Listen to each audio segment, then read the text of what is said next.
Hello guys, welcome back to movies explained.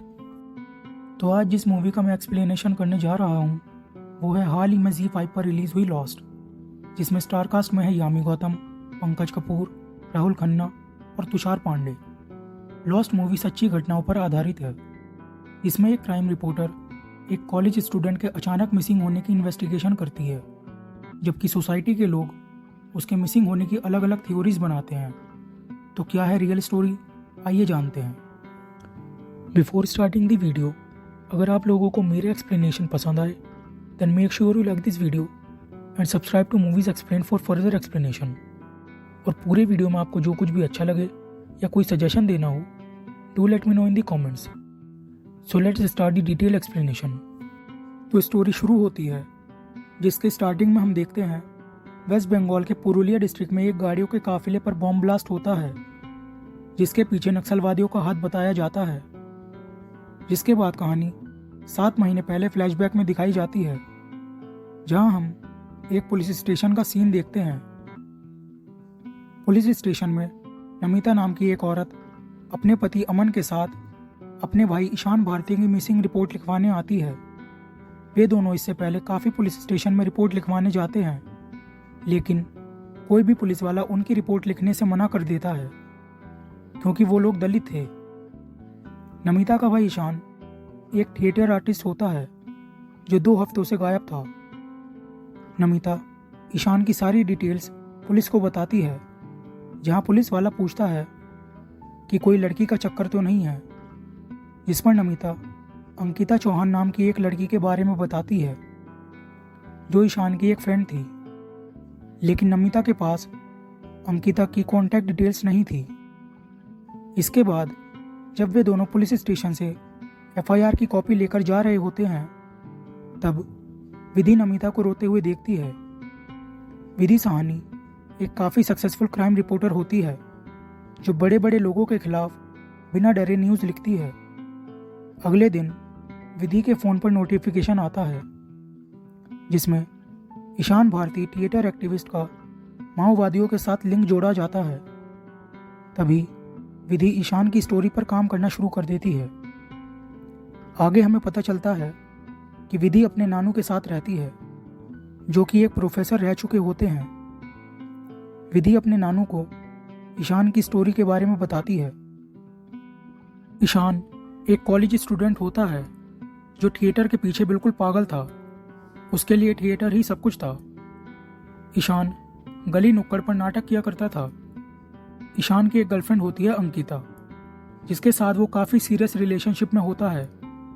यहाँ तक कि वो लोग मैरिज रजिस्ट्रार ऑफिस में शादी तक करने के लिए तैयार होते हैं। लेकिन अंकिता को ईशान का बेरोजगार होना पसंद नहीं था। वो ईशान से कुछ काम करने के लिए कहती है। अंकिता एक न्यूज़ एंकर होती है, जो एक बार रंजन वर्मन नाम के एक मिनिस्टर का इंटरव्यू लेती है, जहाँ रंजन को अंकिता पहली मुलाकात में ही पसंद आ जाती है। जिसके बाद रंजन वर्मन अपने ऑफिस में अंकिता को एक जॉब ऑफर करता है, जहां अंकिता ज़्यादा सैलरी के लालच में हाँ बोल देती है। जिसके बाद अंकिता ईशान को इग्नोर करना शुरू कर देती है, यहाँ तक कि उसके फ़ोन कॉल्स भी नहीं उठाती। आगे वर्मन अंकिता को एक लग्जीरियस फ्लैट गिफ्ट में देता है, ताकि वो उसे अपने करीब ला सके। इतनी लेविश लाइफस्टाइल देखकर अंकिता वर्मन के करीब जाने लगती है। उसकी वजह से अंकिता और ईशान के बीच में दरार आ जाती है। आगे अंकिता ईशान से मिलती है, जहां वो उसे अपने फ्लैट का लोकेशन देकर बोलती है कि वो जब चाहे तब अंकिता से मिलने आ जा सकता है। आगे ईशान को 2 लोग मिलते हैं, जो ईशान को अंकिता के खिलाफ भड़काते हैं, जहां वो उससे कहते हैं कि लड़की जब औकात के बाहर हो जाए तब उसे फ़ोन नहीं करना चाहिए। दरअसल ये 2 लोग मिनिस्टर रंजन वर्मन के ही आदमी होते हैं। उसके बाद ईशान अंकिता से मिलने उसके फ्लैट पर जाता है, जहां उन दोनों के बीच कहासुनी हो जाती है, जिसमें ईशान अंकिता का फ्लैट देखकर कहता है कि उसे पता है कि अंकिता को इतनी लेविश लाइफस्टाइल कैसे मिली। उसका सीधा निशाना मिनिस्टर वर्मन की ओर होता है। जिसके बाद ईशान वहां से चला जाता है, जहां विधि नानू को बताती है कि वो आखिरी बार था जब किसी ने ईशान को देखा था। जिसके बाद स्टूडियो में एडिटर विधि से बोलता है कि उसे मैक्रो लेवल पर जाकर ईशान की स्टोरी पर काम करना होगा। तब विधि ईशान की मिसिंग स्टोरी पर काम करना शुरू कर देती है, जिसके लिए वो सबसे पहले ईशान के घर जाती है, जहां ईशान की बहन नमिता और उसकी मां होते हैं। वहां से उसे पता चलता है कि पुलिस वाले इंटेरोगेशन के नाम पर ईशान की मां को टॉर्चर करते हैं, जिसकी वजह से नमिता अपनी मां के पास रहने आ जाती है। यहां तक कि पुलिस वाले नमिता के ससुराल वालों को भी परेशान करते हैं। पुलिस वाले नमिता और अमन को बताते हैं कि ईशान का एक नक्सलवादी ग्रुप से लिंक है। नमिता विधि को बताती है कि जब उसने अंकिता और ईशान के रिश्ते वाली बात पुलिस को बताई थी, तब किसी ने उस पर कोई ध्यान नहीं दिया। नमिता से विधि को पता चलता है कि उसका पति अमन उसका ख्याल नहीं रखता, साथ ही उसे डराता धमकाता है और उसे कंट्रोल करके रखता है। आगे विधि ईशान के बारे में पता करने के लिए पुलिस स्टेशन में जाती है, जहां पुलिस वाले उससे ठीक ढंग से बात नहीं करते और उससे कहते हैं कि उन्हें नहीं पता ईशान कहाँ है। जिस पर विधि कहती है कि वो लोग अंकिता से पूछताछ क्यों नहीं करते, जिसके जवाब में पुलिस वाले कहते हैं कि उन्हें अंकिता से पूछताछ नहीं करने की सलाह मिली है। जिसके बाद विधि ईशान के थिएटर ग्रुप में जाती है, जहां ईशान के दोस्तों से पूछताछ करने पर विधि को कुशलदा के बारे में पता चलता है। कुशलदा ईशान का एक क्लोज फ्रेंड होता है, जिसे ईशान के बारे में सब पता होता है, लेकिन पुलिस के डर और टॉर्चर की वजह से वो एंजाइटी और डिप्रेशन में चला जाता है। ईशान का दोस्त अरिजीत विधि से कहता है कि उन सबको लगता है ईशान के गायब होने में अंकिता का हाथ है। जिसके बाद विधि अरिजीत के साथ कुशलदा से मिलने जाती है, जहां कुशलदा से विधि को पता चलता है कि वो लोग कई बार नाटक करने के लिए ट्राइबल एरियाज में गए थे, इसलिए पुलिस वहां रहने वाले माओवादियों से उन्हें लिंक करने की कोशिश कर रही है। आगे कुशलदा विधि को अंकिता का एड्रेस देते हैं, जिसके बाद विधि रात को अपने बॉयफ्रेंड जीत से मिलती है। जीत और विधि लॉन्ग डिस्टेंस रिलेशनशिप में होते हैं। जीत अपने ऑफिस के काम से आज ही मुंबई से कोलकाता में आया होता है। विधि जीत को बताती है कि स्पेशल ब्रांच अचानक एक मिसिंग केस में इंटरेस्ट ले रही है, जिस पर जीत विधि को इन सबसे दूर रहने के लिए बोलता है।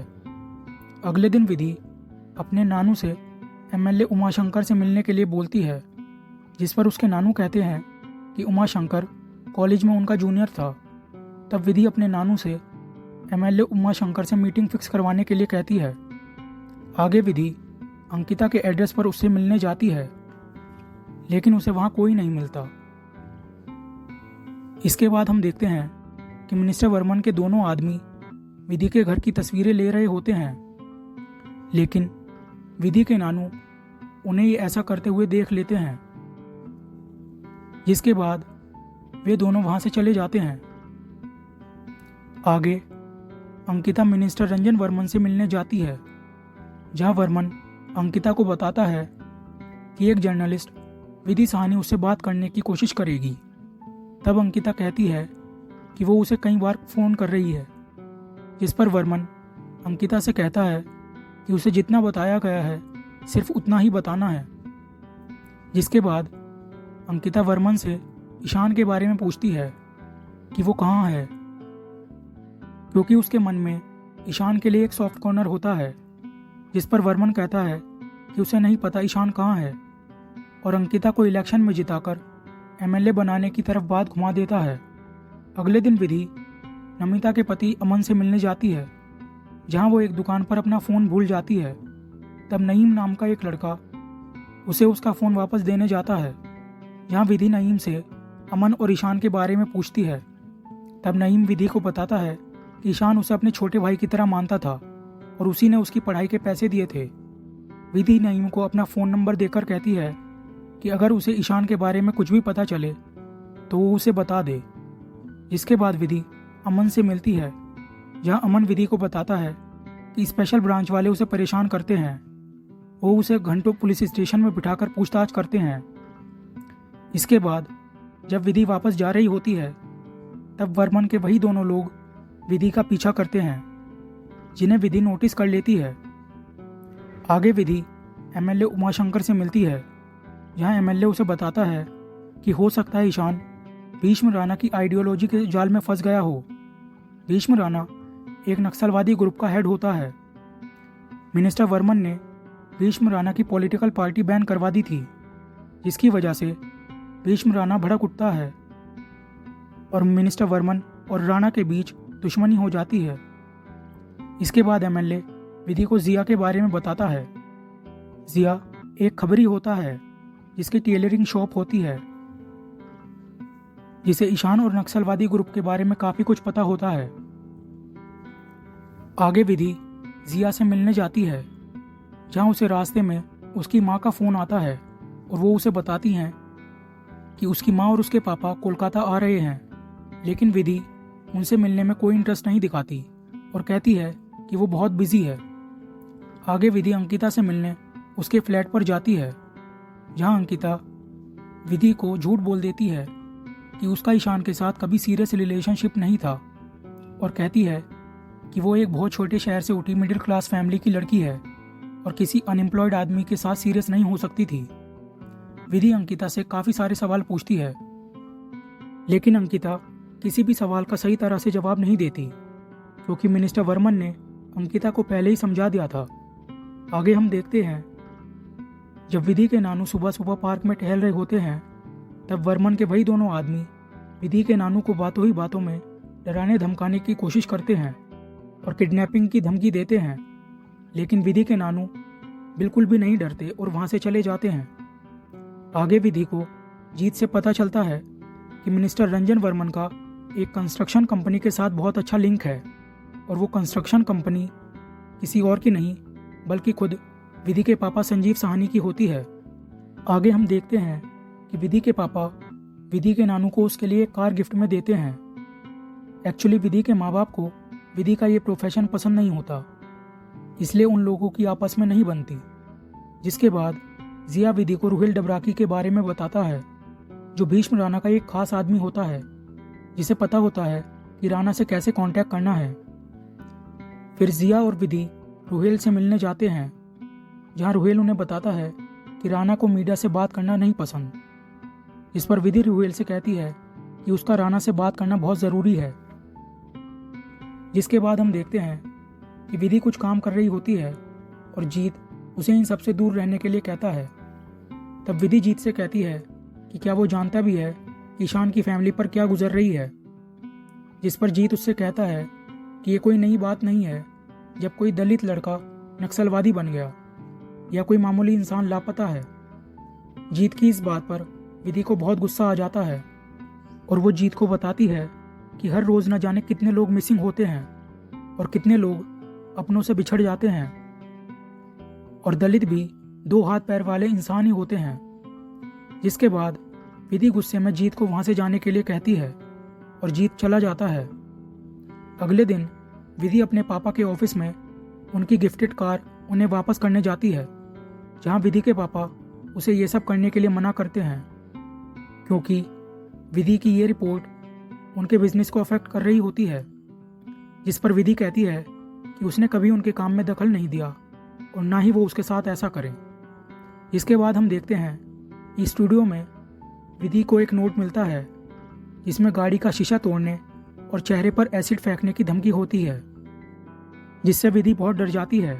विधि बार बार इस बारे में सोच रही होती है कि तभी उसके पास नमिता का फोन आता है, जिससे उसे पता चलता है कि ईशान और अंकिता ने रजिस्ट्रार ऑफिस में मैरिज एप्लीकेशन फॉर्म भरा था। आगे विधि मैरिज रजिस्ट्रार ऑफिस में ईशान और अंकिता के बारे में पता करने के लिए जाती है और वहां उसे ईशान और अंकिता का भरा मैरिज एप्लीकेशन फॉर्म मिल जाता है और विधि उसकी फ़ोटो खींच लेती है। जिसके बाद विधि को अंकिता का मैसेज आता है, जिसमें वो उसे मिलने के लिए बुलाती है। जब विधि अंकिता से मिलने जाती है, तब वो वहाँ अंकिता चौहान के एमएलए इलेक्शन में खड़े होने के बैनर देखती है और अंकिता एमएलए इलेक्शन में अपना प्रचार कर रही होती है। अंकिता से मिलने पर विधि कहती है कि उसने उसका और ईशान का मैरिज एप्लीकेशन फॉर्म देखा है और पूछती है कि उसने विधि से झूठ क्यों बोला। आगे विधि अंकिता से पूछती है कि क्या उसे पता है ईशान कहाँ है, जिस पर अंकिता कहती है कि उसे सचमुच नहीं पता ईशान कहाँ है। जिसके बाद अंकिता विधि से कहती है कि अगर ये मैरिज एप्लीकेशन फॉर्म वाली बात बाहर आ गई तब उसके पास खुदकुशी के अलावा कोई रास्ता नहीं बचेगा। आगे हम देखते हैं जब विधि कहीं पर जा रही होती है तब कुछ बाइक वाले हाथ में कांच की बोतल लेकर आते हैं, जिससे विधि को गलतफहमी हो जाती है और वो सोचती है कि उन बोतल में एसिड है, क्योंकि उसे धमकी वाली बात याद आ जाती है। फिर विधि अपना मुंह छुपाने लगती है, लेकिन वो लोग कोई और ही होते हैं। तभी विधि के फोन पर फोन आता है और उसे पता चलता है कि नईम को पुलिस वाले उठाकर ले गए और विधि पुलिस स्टेशन जाती है, जहां वो पुलिस वालों को कानून की धाराएं बताते हुए पूछती है कि वो लोग एक नाबालिग बच्चे को कैसे उठा सकते हैं, और उनकी वीडियो बनाकर कोर्ट में पब्लिश करने की धमकी देती है। जिसके बाद हम लोग स्टूडियो में देखते हैं चीफ एडिटर विधि पर बहुत चिल्लाते हैं, क्योंकि स्पेशल ब्रांच के जॉइंट कमिश्नर ने एडिटर को विधि के पुलिस स्टेशन वाले कांड पर बहुत सुनाया था। जिसके बाद विधि जॉइंट कमिश्नर से मिलने जाती है, जहां कमिश्नर विधि से बोलता है कि उन पर शक के एंगल से इन्वेस्टिगेट करने का प्रेशर है।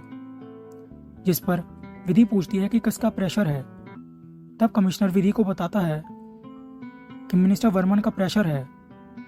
आगे हम देखते हैं कि विधि के नानू विधि से पूछते हैं कि उसे कोई थ्रेट या धमकी तो नहीं मिली, जिस पर विधि उनसे पूछती है कि वो आज ऐसा क्यों पूछ रहे हैं। तब विधि के नानू बात टाल देते हैं और विधि को सावधान रहने के लिए बोलते हैं। आगे विधि के नानू तैयार होकर मिनिस्टर रंजन वर्मन से मिलने जाते हैं, जहां हमें पता चलता है कि विधि के नानू वर्मन के कॉलेज में उसके प्रोफेसर थे। वर्मन नानू से कहता है कि उन्हें क्या चाहिए, जिस पर विधि के नानू वर्मन से कहते हैं कि वो उसे धमकी देने आए हैं। वो कहते हैं कि अगर विधि के काम में उसने दखल देने की कोशिश की या विधि को कुछ भी हुआ तो वो उसे गला घोंटकर मार डालेंगे। जिसके बाद स्टूडियो का सीन दिखाया जाता है, जहां विधि के नाम पर एक लेटर आता है, लेकिन विधि के ना होने पर चीफ एडिटर उस लेटर को खोलकर देखता है, जिसमें विधि के लिए एक और धमकी लिखी होती है। जिसके बाद एडिटर विधि को डांटता है कि उसने उसे पहले इन धमकियों के बारे में क्यों नहीं बताया। जिस पर विधि कहती है कि उसके पास आए दिन ना जाने ऐसी कितनी धमकियां आती हैं, लेकिन वो इन धमकियों को सीरियसली नहीं लेती। जिसके बाद विधि मिनिस्टर रंजन से मिलने जाती है और उसका इंटरव्यू लेती है, क्योंकि विधि को पता होता है कि ये सारी धमकियों के पीछे वर्मन का ही हाथ है। विधि वर्मन से इंटरव्यू में काफ़ी सारे सवाल पूछती है, लेकिन वर्मन ठीक तरह से जवाब नहीं देता। वो हर सवाल का घुमा फिराकर जवाब देता है। जिसके बाद विधि वर्मन से पूछती है कि क्या उसने अंकिता चौहान से शादी की है, जिस पर वर्मन जवाब देने के लिए मना कर देता है और विधि वहां से चली जाती है। जिसके बाद विधि के पापा विधि से मिलने आते हैं और उसे बताते हैं कि उन्हें बिजनेस बंद करने की धमकी मिलनी शुरू हो चुकी है और जल्द ही उनका बिजनेस बंद हो जाएगा, क्योंकि विधि के काम की वजह से उनके बिजनेस पर असर पड़ रहा था। जिसके बाद वो विधि के साथ रहने के लिए तैयार हो जाते हैं और उनके बीच सारी दूरियां दूर हो जाती हैं। फाइनली विधि ने ईशान की मिसिंग स्टोरी कंप्लीट कर ली थी और कुछ एडिट के बाद वो लोग उसे पब्लिश करने जा रहे थे।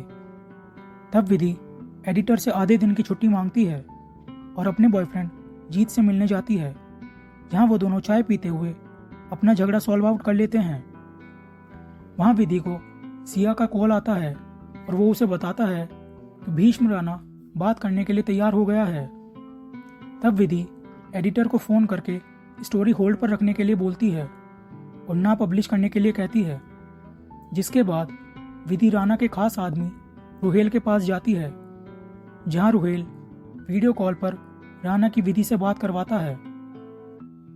राणा विधि को बताता है कि उसने ईशान को पहली बार एक नुक्कड़ नाटक करते हुए देखा था, जहां ईशान दलितों के हक के लिए लड़ रहा होता है। राणा को ईशान के विचार बहुत पसंद आते हैं। विधि पूछती है कि क्या ईशान जिंदा है, इस पर राणा कहता है कि हाँ ईशान जिंदा है, लेकिन एक अलग पहचान बनाकर रह रहा है। राणा बताता है कि उसे खबर मिली थी कि वर्मन के आदमियों ने ईशान को किडनैप कर लिया था और जब वो उसे मारने ही वाले होते हैं तभी राणा के आदमी ईशान को वहाँ से उठा लेते हैं और उसे अपने साथ रखकर ब्रेन वॉश करके उसे भी नक्सलवादी बना देते हैं। विधि राणा से ईशान को उसकी फैमिली के पास वापस आने के लिए कहती है। तब राणा विधि से पूछता है कि ईशान की सेफ्टी की गारंटी कौन लेगा। राणा कहता है कि अगर ईशान को उसकी फैमिली के हवाले कर दिया तो या तो पुलिस वाले उसे मार डालेंगे या फिर वर्मन के लोग। राणा कहता है कि जब तक वर्मन जैसे लोग कुर्सी पर हैं तब तक ईशान जैसे लोग लॉस्ट ही रहेंगे। जिसके बाद विधि एडिटर को फ़ोन करके स्टोरी पब्लिश ना करने के लिए मना करती है और कहती है कि वो ये स्टोरी फिर से लिखेगी। आगे हम देखते हैं अंकिता के पास ईशान का एक वीडियो मैसेज आता है जिसमें वो बताता है कि अंकिता और वर्मन को मारने के लिए एक टेररिस्ट प्लान होता है और वो उन दोनों को सावधान रहने के लिए बोलता है। अंकिता ये मैसेज वर्मन को दिखाती है, जिसके बाद वर्मन अपने आदमी से बोलता है कि वो और अंकिता एक रात और रुकेंगे, इसलिए उसके बाकी सारे आदमी आज रात को ही निकल जाएं। जब वर्मन के लोग गाड़ी से जा रहे होते हैं तब उनकी गाड़ियों के काफिले पर लैंड माइन से अटैक होता है जिसमें वर्मन के सारे लोग मारे जाते हैं क्योंकि नक्सलवादियों को लगा था कि इस कार में वर्मन और अंकिता जा रहे हैं और ये वही सीन होता है जो मूवी के स्टार्टिंग में दिखाया गया था। इसके बाद सारे न्यूज़ चैनल में यही खबर होती है कि मिनिस्टर वर्मन के कॉन्वॉय पर नक्सलियों ने हमला कर दिया है जिसमें ईशान भी शामिल है। आगे जब मीडिया वाले मिनिस्टर वर्मन का इंटरव्यू लेते हैं तब वर्मन उनसे कहता है कि ये हमला भीष्म राणा ने करवाया है और उसके पीछे ईशान का भी हाथ है। जब अंकिता ये सब देखती है तो उसे वर्मन पर बहुत गुस्सा आता है क्योंकि ईशान ने तो खुद वर्मन को हमला होने की वार्निंग दी थी। जिसके बाद अंकिता गुस्से में ईशान का वार्निंग वाला वीडियो विधि को भेज देती है। विधि ईशान का वार्निंग वाला वीडियो देखकर सारी बात समझ आती है और एडिटर को भी ईशान का वीडियो दिखाती है। आगे विधि ईशान की नई स्टोरी लिखती है और पब्लिश करती है। विधि लिखती है कि अगर अंकिता ने ईशान का बॉम्ब अटैक वार्निंग वाला वीडियो अगर उसे नहीं भेजा होता तो हम बहुत बड़ी गलतफहमी का शिकार हो जाते। अगले दिन नमिता के पास ईशान की चिट्ठी आती है कि वो राणा के चंगुल से भाग गया है। वो ना तो बदले का शिकार हुआ और ना ही राणा के हाथों ब्रेन वॉश। इसी के साथ लॉस्ट मूवी खत्म हो जाती है। गाइज, अगर आपको ये एक्सप्लेनेशन पसंद आया हो तो make sure you like this video और ऐसे और एक्सप्लेनेशन के लिए चैनल को सब्सक्राइब करना मत भूलना। आगे आप किस मूवी का एक्सप्लेनेशन चाहते हैं, do let me know in the comments.